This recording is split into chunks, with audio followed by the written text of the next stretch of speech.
Hi everyone, my name is Jackie Sheaf, and no, that's not my full name. My name is Jacqueline Schiefelbein. Yes, Jacqueline Schiefelbein, that is 27 letters, one more than the alphabet. Now, before we get started, let me continue this introduction and tell you I'm from New York. When I was taking standardized tests, which is mandated in New York as a child, I could not fully fit my name bubbled in on a Scantron. So that's definitely a part of me. As a kid, that definitely built character, I will not lie. Having every teacher call your name out on roll call and call you like 5 billion different names, and then you having to correct them, forces you to speak up. So, along that note, I'm going to speak up today and talk about some of the things that I've been working on. So, if you follow me on social media, you may know that I do, in fact, do a lot of art on my free time. And I get approached a lot of the time, and people ask me, "Oh my gosh, was that your major in college at the University of Tennessee?" Nope. It was communications. And a big part of the reason why I was a comm major was because as a kid, I would always do these really pretty, I'm not even going to sugarcoat it because I'm recognizing my worth. It was pretty fantastic work that I would produce as a child, and a lot of the times my mom would come up to me and question me and say, "Jacqueline, do you know what this is?" And it was very, very much an abstract piece, and I wouldn't be able to describe it. So that motivated me, along with my mom, to encourage me to pursue communication. So when it comes to the time that I do have to describe my work, that I have the capacity to do so. So given that, I'm not solely just an artist. I also have produced a few books, and these books are yet to be published. However, I think that they will one day, hopefully. I write stories. Personally, when I do read myself, I go for nonfiction, and I think I'm going to start sharing some of that today. The nonfiction research is when, I wasn't always the most popular kid in school, and a lot of the times I'd have to seek refuge in my art. And when it comes to when I was constructing my research book, it was pretty much a similar situation. And I go to the library and I looked up how to create a Harvard-style citation. I do know how to do that. Memorize last name of author, comma, first initial, years published, title. If it was print or online, put that in brackets, place, and the publisher. Now, I would take the Harvard-style citation and would look up a nonfiction book. Again, I'm super creative, and I got into the point that I really just can't look up all fiction. It's a little too stimulating for me. So, hopes today I'm going to share some of this research with you guys, and I'd like to say womansplain, but that has more of a condescending connotation with it. So, I'll just explain some of this research that I've done, and hopefully you guys can get some good takeaways from it.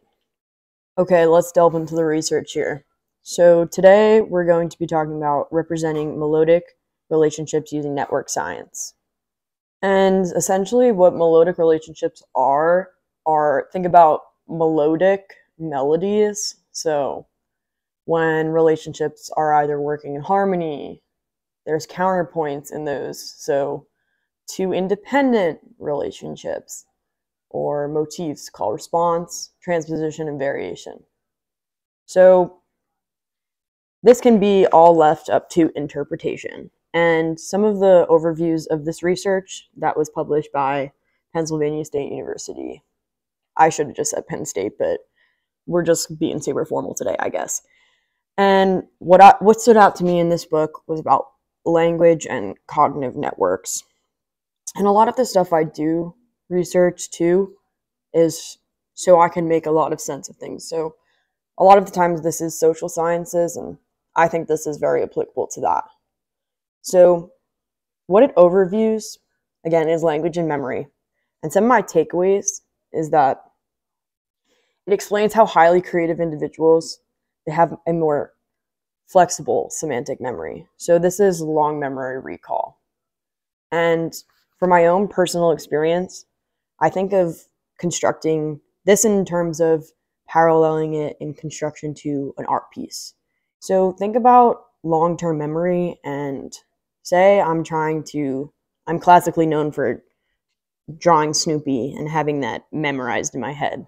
But that's the semantic memory, and that's repetition of recall. So in order to, I believe, this is my own, aside from the research opinion, to stretch that muscle and to grow that muscle is the repetition. And even here, and to prove kind of what I just said, in psycholinguistic research, this has been demonstrated that consistency of phonological effects relate to these neighboring side effects as far as abstract interpretation. And a lot of these phonological effects, which is how we influence our own meaning and structure and process, a lot of these phenom variables are from our own pronunciation, our own interpretation, our own means to communicate said information, i.e., repetition of drawing the same pattern, the energy taken to motivate oneself to repeat a pattern. So a lot of this is an examination of cognitive science. Okay. So in response to this, a lot of this does sound like habitual actions. And personally, there's a strategy to that. And there's a strategy to managing your own habitual actions and either changing behaviors. And this also just relates to influence. So now I'd like to delve into strategic public relations and integrated marketing communications. And this was a publication from McGraw-Hill and 2012. And it talks about methoding to determining broadcast success. So much like repetition for your semantic memory, when a company is trying to sell a product or they're trying to determine the rate at which a product could be sold, they'll be looking at clip counting views. So classically, if you think of times you post a video and how many people are watching it, because reach is so important, because regardless, I think, and this is what this says that this is the most important portion of marketing yourself or marketing a business, is the amount of times people are seeing this, because our optical nerves are so vital to our memory, because we are interpreting so much stimuli and information from just one glance at something. So furthermore, there are more technical ways to estimate the success, and that's explicit mentions and such. And I think that's also a lot of the time if people are actively commenting on your things. For me, it's not always been the case. I think that that's because, in part, my own social awkwardness and having people feel almost strange responding to my things because I'm not necessarily actively communicating with them. So I think there is a lot of reciprocity in terms of the communicating online, because, and that's what's so addictive about technology, to be honest, and going back to habits, because it is forcing you to, if you are going to get comments, and you're going to obviously get views, but if you want comments and you want communication, you got to be on that site and you got to be actively doing the same yourself. So that's what's addictive.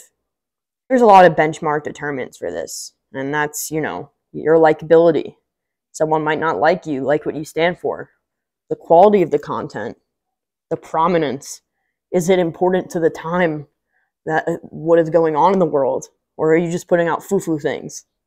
And the visual presentation. And don't judge a book by a cover, but we all do it. Like I just said about the optical stimuli, we are interpreting that. 9 times out of 10, when I was picking out a book, I saw the lettering in bold, I grabbed that off the shelf. This is implicit. We are just doing this. So a lot of the integrated communication and a lot of the integrated communication that I've been doing is based off this research. And this process. And this is how a lot of successful businesses communicate with their key stakeholders. And these integrated audits, they should be including interviews, so that makes you stand out. Content, people, again, they're looking at the prominence of your work. Is it bold? Is it bold to the extent it's safe? Because that brings in risk management. But there's also reviews of the existing stakeholders who are getting interest in this work. Are they valid? So that's communications, because this is going full circle. Honestly, that's like something that I think is really overlooked, because, it's easy to feel alienated and be like, man, they're only just looking at me and what I'm producing. But at the same time, people want to look at your support system. They want to see the key stakeholders. If they're putting you on the stand, if you will, they want to see who is investing in this person and why do they think that they're worth something. I.e., you get a reference for a job and you're about to take an interview. They also want to know if your source, whoever's referencing you, is valid. So that's a whole vetting process. And me, myself, right now, I'm unemployed, but I do understand that, that's life. People want to check on people, and that's not necessarily always a bad thing. And we have to plan on goal setting to implement our work. Again, evaluate, and more act. And I'm going to leave you guys with that today, and I'll probably come back with some more research, but I hope you guys had some good takeaways from that and could make some good use of this, because honestly, if you're trying to build a brand or interview and do a stellar presentation, this stuff helps. And just thinking, you're not the only one. A lot of the times, people are thinking of themselves, and you can only hold your own. And with that, I want to wish you guys a good day, and thank you for listening.